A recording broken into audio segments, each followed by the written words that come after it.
The first thought you might have when launching up the game on the PSVR2 is that it all looks kind of blurry. It seems to be in a very low resolution. However, should that stop you from playing the game in VR?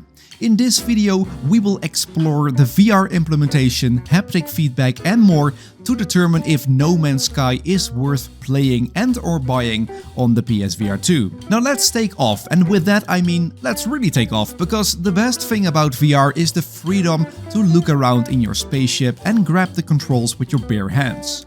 The PSVR2 takes it a step further with its impressive haptic feedback, because when entering a planet's atmosphere or activating the pulse drive, you can feel the headset shaking, adding a whole new level of immersion. I really like it. The cockpit seems to also have a somewhat higher resolution, allowing you to see the text on the indicators quite clearly. Now, using the jetpack also activates that haptic feedback in the headset, which is a fun little gimmick that makes the game, it gives that extra immersion. But let's step out of the ship. The full body option allows you to see your arms, body and legs. However, taking one step in real life causes you to step out of your body in-game. Pretty immersion breaking if you ask me. Therefore, disabling it is recommended. Now, one of the impressive features in No Man's Sky is the integration of the inventory on the VR screens, allowing for easy access to the build menu or inventory without exiting the game and going over to like a 2D game screen image that some other games have. And while navigation in VR in the inventory is quicker in my opinion, it is not necessarily easier than on a flat screen.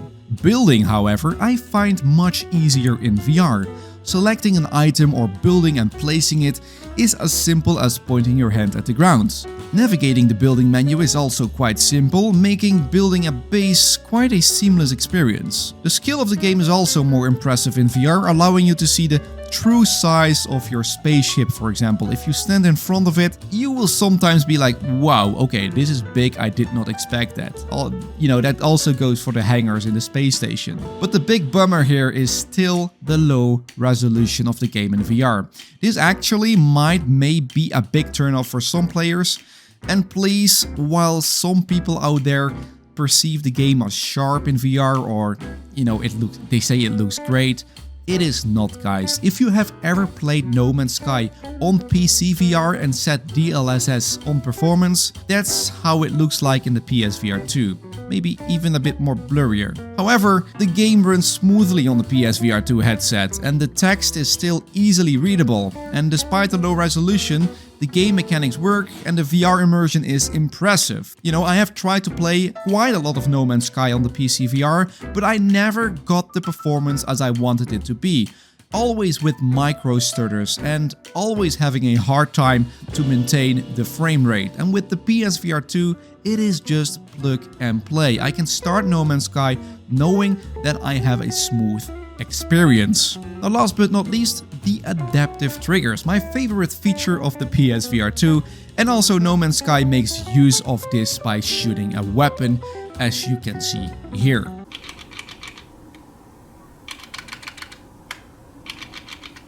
Now, No Man's Sky on the PSVR2 is an immersive experience, without a doubt, and has impressive haptic feedback and, the seamless building mechanic make it great. They have thought it out. While the low resolution may be a drawback for some players, the VR implementation and immersion, in my opinion, outweigh the cons. The game is plug and play on the PSVR2, making it easy to jump into the game and explore the endless universe out there. Now, whether or not to play No Man's Sky in VR is a pretty subjective decision here. Still, I highly recommend giving it a try to experience the game's skill and impressive VR immersion. But there are better VR games out there. Maybe not in this genre, so if you are really a space freak, a No Man's Sky freak, and you have played it tons on the flat screen and you're like, up for a new challenge? Yes, okay, get it, get this game and play it in VR, sure. But it wouldn't be my go-to game to show VR off to others, or it wouldn't be my first game to pick if I got the PSVR2 headset. Perhaps No Man's Sky can do a bit more with the foveated rendering, you know, and the eye tracking. I have not really noticed that in this game, as for example in GT7, which is for that reason much sharper, at least to where you are looking at. But yeah, let's see. Anyway, I hope this gave you a quick insight in what No Man's Sky has to offer on the PSVR2. Feel free to join our Discord if you are looking for VR players or to just discuss about games like we love to do. And as always, if you want to keep up to date with the latest PSVR2 and PCVR updates, then feel free to subscribe to my channel, and I hope to see you in the next one. Ciao, ciao.